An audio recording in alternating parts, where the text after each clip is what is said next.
Option buying important points. जब आप option buy करते हो तो ऐसे कौन से पॉइंट्स हैं जिन पे आपने ध्यान देना चाहिए। ऑप्शन बाइंग के लिए एक आपको टाइम डीके कर्व समझना बहुत जरूरी है। अगर कोई भी ऑप्शन है उसकी एक्सपायरी को 30 दिन बाकी है तो उसका डीके कर्व ऐसा होता है। इसका मतलब क्या, लास्ट 8 दिन में there is maximum decay of the premium और उसके पहले डीके कर्व ऐसा है, मतलब डीके होता है लेकिन जो उसकी स्पीड है डीके की वो कम होती है। तो इससे क्या कंक्लूजन होता है, इससे यह कंक्लूजन मिलता है कि जब कभी आप ऑप्शन स्ट्रेटेजी बनाओ तो आप दूर के ऑप्शन बाय करो और क्योंकि उसमें जो डीके है वो कम है। So point number 1, always buy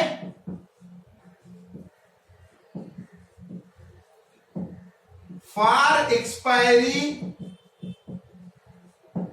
calls and put.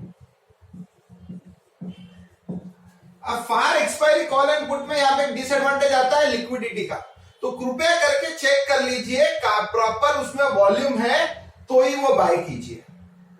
अब पॉइंट नंबर 2 मैं आपको बताना चाहूंगा, वीकली एक्सपायरी में भी लास्ट 2 डेज जो होता है उसमें टाइम डीके एकदम फास्ट होता है, बाकी समय तक वो थोड़ा कम डीके होता है। सो वीकली एक्सपायरी में लास्ट 2 डेज, मंथली एक्सपायरी में लास्ट 8 डेज, इसको ध्यान में रखते हुए आपने ऑप्शन स्ट्रेटेजी बनानी चाहिए। अब दूसरा पॉइंट, ऑप्शन 3 टाइप के होते हैं, एटीएम, ओटीएम और आईटीएम। अब इन तीनों में से कौन से टाइप का ऑप्शन आपने बाय करना चाहिए। अच्छा लगता है ओटीएम का बाय करने को क्योंकि पैसा कम लगता है। आप ओटीएम का आपको ऑप्शन 1 रुपए में मिल जाएगा, लॉट साइज 3000 है तो आप बोलोगे कि भैया मेरा काम तो 3000 दे के हो गया। लेकिन अगर आपको थोड़ा रिस्क लेके काम करना है, थोड़ा रिस्की नेचर आपका है, तो सही पूछो ऑप्शन बाइंग में अगर आपका प्लेसमेंट सही है, आपने टेक्निकल एनालिसिस से अच्छा जोन निकाला है, तो ऑप्शन बाइंग सबसे ज्यादा रिटर्न एटीएम के पास वाला या एटीएम का ऑप्शन देता है। सो एटीएम के ऑप्शन में आप हमेशा ट्रेड करना चाहिए, एटीएम या नियर एटीएम या नियर ओटीएम हो सकता है। इसमें प्रीमियम बहुत हाई पे करना पड़ता है, अगर एक्सपायरी भी आगे की है और एटीएम ऑप्शन भी है तो इसमें रिस्क भी हाई है लेकिन रिवॉर्ड भी हाई है। लेकिन जो मूवमेंट आती है वो इसमें एक अच्छी मूवमेंट आती है और ऑप्शन बाइंग में कम इन्वेस्ट करके आप एक अच्छा प्रॉफिट इंट्राडे डेली इसमें कमा सकते हो। सो 2 इंपॉर्टेंट पॉइंट आपको याद रखना है, एटीएम के पास का ऑप्शन हमेशा बाय करना है और फार एक्सपायरी का ऑप्शन बाय करना है। ऑप्शन बाइंग में ये इंपॉर्टेंट पॉइंट अगर आप ध्यान रखोगे तो आपका सक्सेस बहुत ज्यादा होगा। अब आज हम आपको बताते हैं कैसे हमने टाटा मोटर के एटीएम के पास के पुट बाय किए, उसमें देखो कैसी बढ़िया मूवमेंट मिली है। अभी कुछ चार्ट पे और कुछ एग्जांपल बताऊंगा। एक हमने ऑप्शन पुट बाय किए थे फार एक्सपायरी के 14,700 के, उसमें भी देखो कितनी मूवमेंट मिली है। सो ये कुछ हम एग्जांपल अभी स्क्रीन पे देखेंगे। सो दोस्तों ये देखो टाटा मोटर का चार्ट आपके स्क्रीन पे दिख रहा है। अब ये चार्ट में पहली बात तो वीकनेस क्यों था, आज ये ओपन के नीचे चल रहा था, रोज मार्केट लोअर टॉप मतलब पिछले दिन का लो तोड़ रहा है, हाई नहीं तोड़ रहा है, तो हमने ये स्टॉक को पिक किया आज मंदी करने के लिए। तो हमने मंदी कैसे की, हमने जब जब रेड हुआ तब तब पुट बाय किया। तो मैंने 3 ट्रेड आज इसमें किए, तीनों ट्रेड मेरे प्रॉफिट में थे ऑप्शन में। अब अगर यही ऑप्शन अगर मैं दूर के लेता तो शायद मुझे इतना प्रॉफिट नहीं होता।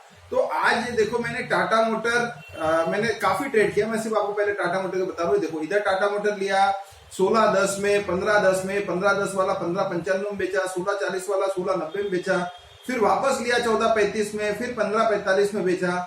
सो अब ये छोटी छोटी जॉबिंग भी, अब इसमें इन्वेस्टमेंट कितना हुआ ये आपको समझना चाहिए कि भैया इसमें पूरा सब कुछ कर लिया तो भी एक लॉट के पीछे 5,700 का लॉट है, एक लॉट के पीछे मैंने मैक्सिमम लिया है 16 रुपया 40 पैसे में, और लॉट साइज है 5700 रुपया। सो अभी एट ए टाइम मेरा इन्वेस्टमेंट हुआ है 5700 इंटू 16.4, 93,480। आज इस पे हमने 94,000 इन्वेस्ट करके आज हमको प्रॉफिट आया इसमें 14,000 के आसपास। सो आप देख सकते हो कि ये स्ट्रेटेजी अगर आप ऑप्शन एट द मनी में बाय करते हो तो दिन का आपको इतना प्रॉफिट आ सकता है। अब आपको मैं मेरी टाटा मोटर की पोजीशन बताता हूं। ये देखिए, ये टाटा मोटर है जिसमें आप देख सकते हो 13,965 रुपया का प्रॉफिट है आज का। इसमें 3 ट्रेड लिए गए, बाकी सारे भी ट्रेड है। अब मैं दूसरा आपको बताता हूं ऑप्शन, ये 14,700 के पुट का। निफ्टी का भी अगर आप देखोगे, निफ्टी आज जैसे ही रेड हुई वैसे ही हमने 14,700 के पुट में काम करना शुरू किया। ये 14,700 का पुट में मुझे 9,300 रुपया का प्रॉफिट हुआ है। अब इसमें भी हमने बाय सेल किए, दूर के ऑप्शन सिलेक्ट किए। मतलब अगर कल कैरी भी करना होता तो मैं कर लेता था। तो दूर का ऑप्शन सिलेक्ट करने में इसका टाइम देखिए थोड़ा कम होता है एज कंपेयर टू नजदीक का ऑप्शन सिलेक्ट करने में, और आपको एक मौका मिलता है, थोड़ा ज्यादा समय मिलता है आपको प्रॉफिट में लाने के लिए। इसके लिए इसमें दूर का ऑप्शन सिलेक्ट करके हमने 14,300 का ऑप्शन सिलेक्ट किया, और 14,300 के ऑप्शन में ये है हमारी आज की ट्रेडिंग इस ऑप्शन में। और ये सब बाई करके बाई ट्रेड सेटअप्स है सारे। इसमें दूसरा एक ऑप्शन में हमें नुकसान भी हुआ है जिसमें हमने बाई सेटअप किया था, वो है नजदीक वाले ऑप्शन में। इसमें आज जो स्ट्रेटेजी बनाई थी हमने वो स्प्रेड स्ट्रेटेजी पे काम किया था। सो ये आप देखिए, ये निफ्टी के ट्रेड है। 900 आपके ऑप्शन लिए हैं, 900 आपके ऑप्शन बेचे हैं, 9,300 आपका उसमें टोटल मुनाफा है।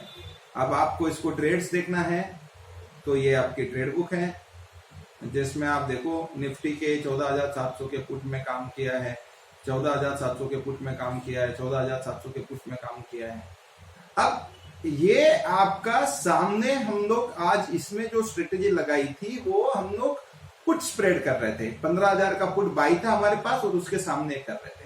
लेकिन आप देखो, हम जब भी बाई स्ट्रेटेजी बनाते हैं हम दूर के ऑप्शन में काम करते हैं, ये मुझे आपको बताना था।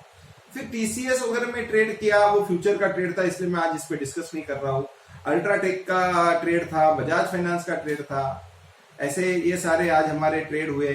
और अगर आप ये देखो तो ये इसमें प्रॉफिट लॉस चलता रहता है, तो ये छोटा मोटा प्रॉफिट है। अगर आप इसको देखो, सो आपको जो मेन नोटिस यहाँ पे बात करनी है वो ये है कि आपको दूर के ऑप्शन में और दूर की एक्सपायरी में काम करना है तो आपको रिजल्ट्स अच्छे आए। सो ये था रिगार्डिंग ऑप्शन बाइंग की टिप्स, कौन से ऑप्शन आपने बाय करना चाहिए और कैसे करना चाहिए। Thank you very much.